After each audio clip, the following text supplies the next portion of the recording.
Aku nak kau berambus daripada rumahku sekarang juga.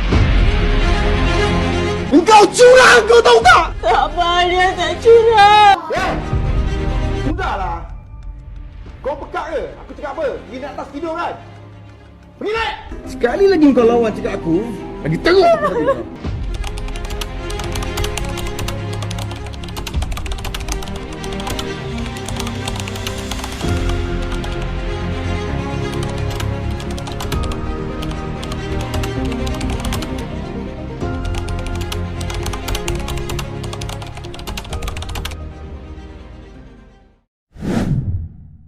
Marah ialah satu emosi yang biasanya dialami ada pada setiap individu. Marah bermaksud perubahan perasaan kekuatan demi menghapuskan emosi tidak selesa dan gemetar. Marah boleh menjadikan seseorang melakukan keganasan terutama untuk mereka yang tidak mempunyai kawalan emosi yang baik. Marah ialah satu perubahan tingkah laku, perangai dan akhlak seseorang yang muncul semasa menggelegakkannya darah di dalam hati bagi menghasilkan kelegaan dalam dada. Pada pendapat Al-Jurjani, marah bermaksud mengingini kemudaratan kepada individu yang dimarahi. Oleh itu, lawan marah itu ialah reda.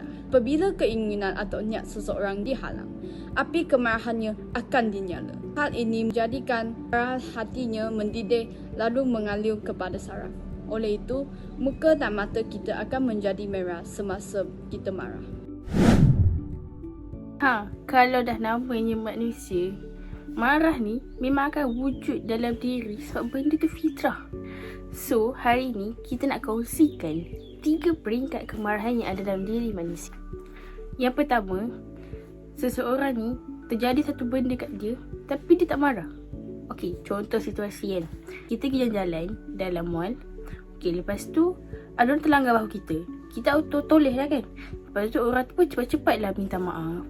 So kita auto macam tak apalah, tak jadi ada marah kan. Okay, itu peringkat yang pertama.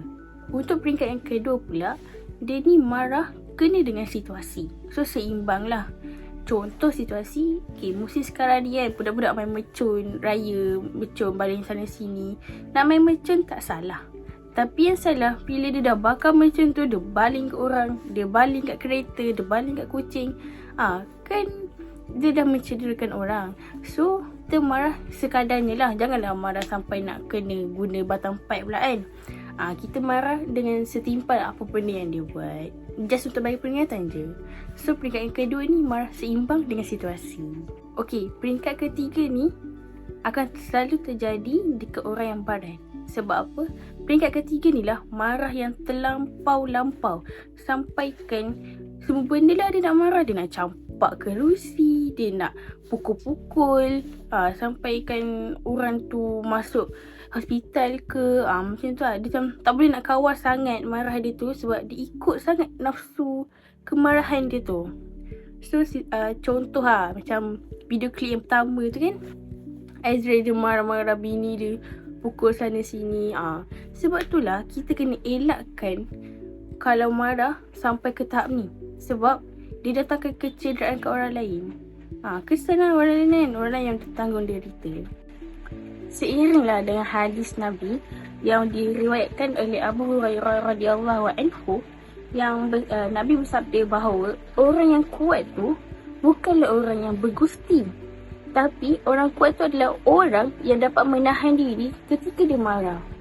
So, Nabi pun ada pesan kat kita kan. Kita nak tunjuk kita kuat ni bukanlah dengan marah. Sebenarnya orang yang baral-baral ni bukanlah, diorang tak kuat pun, diorang lemah. Sebenarnya kita kuat bila kita tahan marah. Kita tahan marah. Sebab tu, kita kena sabar. So, kita kena elakkanlah bila kita marah, jangan sampai ke tahap yang ketiga. Kita marah sampai tahap kedua je. Bila marah menguasai diri, sebenarnya banyak yang buruk daripada baik. So, korang tahu tak? Kalau banyak sangat benda yang buruk, apa kesan pada kita? Okey, kita pergi ke next part. Syaitan sentiasa mengimpikan manusia untuk tinggal bersama dalam neraka. Lantas akan melakukan apa jua saja untuk bawa manusia dalam neraka. Marah adalah senjata yang paling tajam. Rasulullah pernah bernasihat kepada umat Islam supaya jangan marah dan memohon kepada Allah supaya dijauhkan diri daripada dihasut syaitan. Terdapat beberapa sebab yang menyebabkan seseorang itu marah. Sebab pertama adalah disebabkan oleh kesedihan. Seseorang itu marah apabila berasa sedih. Mereka marah untuk menutupi kesedihan yang dialaminya. Mereka tidak mahu orang lain melihat mereka sedih. Oleh itu mereka marah. Mereka nak melepaskan kesedihan yang dialaminya apabila sedih. Oleh itu mereka marah. Mereka rasa kecewa terhadap diri mereka apabila mereka sedih. Mereka menggunakan marah untuk menutupi rasa kekecewaan terhadap dirinya. Sebab kedua adalah disebabkan oleh persekitaran. Tekanan di tempat kerja, rumah tangga, sekolah dan lain-lain menyebabkan seseorang itu marah. Mereka marah untuk melepaskan stres, melepaskan tekanan yang dialaminya.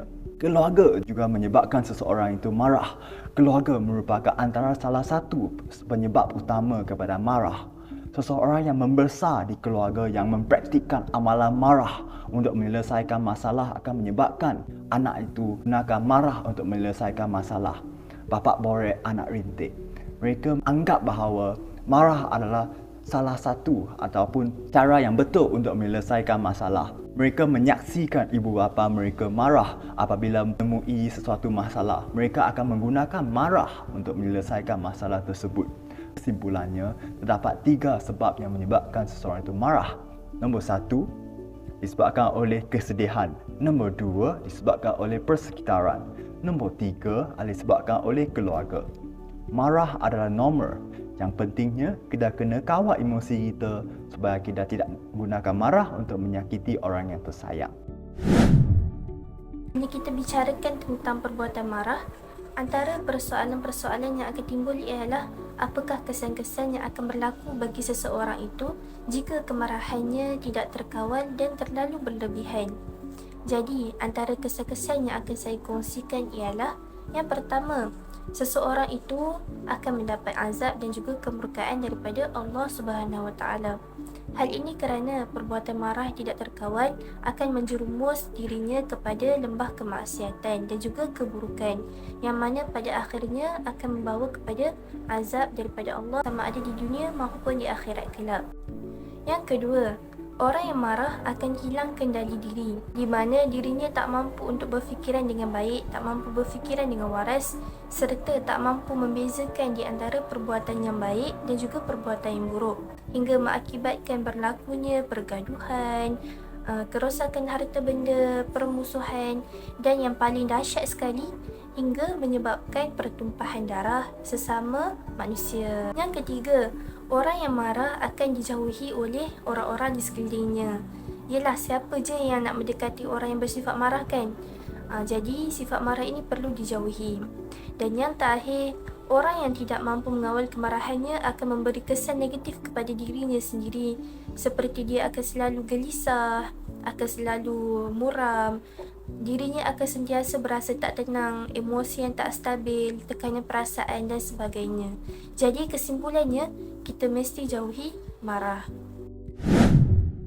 Orang kena tahu marah ni kita boleh kawal dia, tapi jangan biarkan perasaan marah tu yang kawal kita. So kat sini nak cakap beberapa tip yang kita boleh buat bila kita rasa diri kita sedang marah. Antaranya, kalau kita sedang marah dan waktu tu kita sedang berdiri, kita boleh duduk untuk tenangkan diri. Tapi kalau dah duduk dan masih lagi tak tenang, kita boleh berbaring. Kita juga boleh berwudu. Ini kerana Rasulullah pernah bersabda, marah itu daripada syaitan dan syaitan itu daripada api.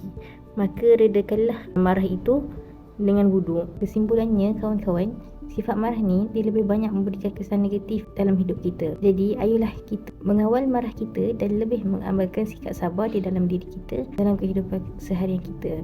Nabi pun pernah bersabda, la taghdab walakal jannah. Janganlah kamu marah dan syurga bagi kamu. Lihatlah kawan-kawan betapa besarnya amalan mengawal marah kita, sehingga Nabi bersabda kita akan mendapat syurga kalau kita menahan marah kita. Jadi ayolah sama-sama kawan-kawan mengawal sifat marah kita dan lebih praktikkan sifat sabar untuk kebahagiaan kita di dunia dan di akhirat nanti.